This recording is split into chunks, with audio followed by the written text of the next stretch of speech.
Vodafone Idea, once one of India's leading telecom operators, now is facing a critical juncture.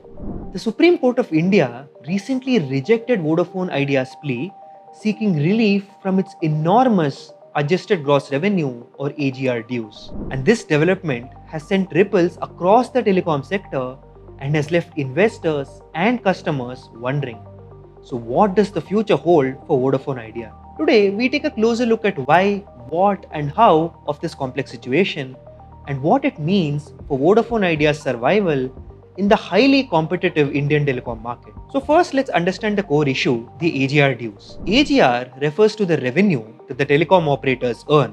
And this includes not just their core telecom services, but also non-core revenues from advertisements, rent, and interests. So the government charges license and spectrum usage fees based on AGR and not just the core revenues. And this interpretation has been legally contested for years. And Vodafone Idea's liabilities on AGR dues have ballooned to a staggering 83,400 crore rupees, with total dues, including spectrum charges, nearing 2.3 lakh crore rupees.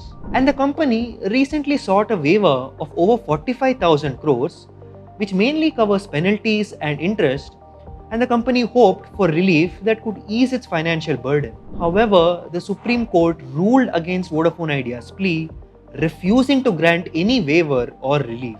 And this judgment is a major setback for the company, which is already struggling with cash flow and mounting debt. So where does Vodafone Idea stand in compared to its competitors? So Reliance Jio currently dominates the market with over 40% share and 465 million subscribers. Bharti Airtel follows with approximately 34% of market share and 387 million subscribers. But Vodafone Idea lags behind with just around 18% share, serving roughly 126 million customers. So this gap reflects years of financial challenges and an inability to keep pace with the aggressive pricing and the rapid expansion by Reliance Jio, which revolutionized the market since its entry in 2016. So Vodafone Idea has taken several steps to try and stem losses and improve its situation. The company has raised tariffs multiple times, it's improved its network quality and sought government aid. And in a notable move, the government converted a significant portion of Vodafone Idea's dues, which is about 36,950 crores, into equity, becoming the largest shareholder with a 49% stake. And this capital infusion was meant to stabilize the company and allow it to invest in network expansion and 5G deployment. But despite these efforts, Vodafone Idea continues to face severe financial strain, and the moratorium on AGR payments is set to end in September this year. So this means the company will have to start paying hefty installments, including an 18,000 crore rupees installment due in March 2026. And the company has warned repeatedly that without additional government support or fresh funding, it may not be able to operate beyond the financial year of 2025 to 26. And this warning raises the specter of insolvency or forced consolidation in the Indian telecom market. So what does this mean for the Indian telecom sector as a whole?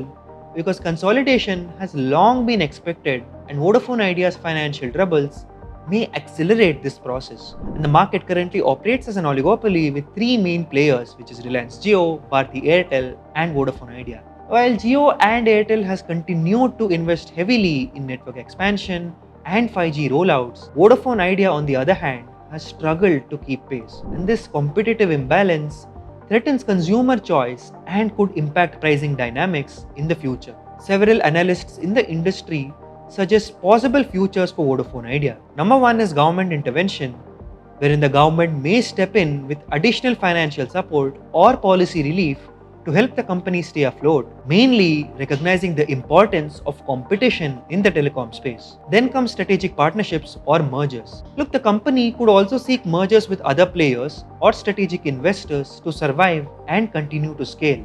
And then comes gradual market exit.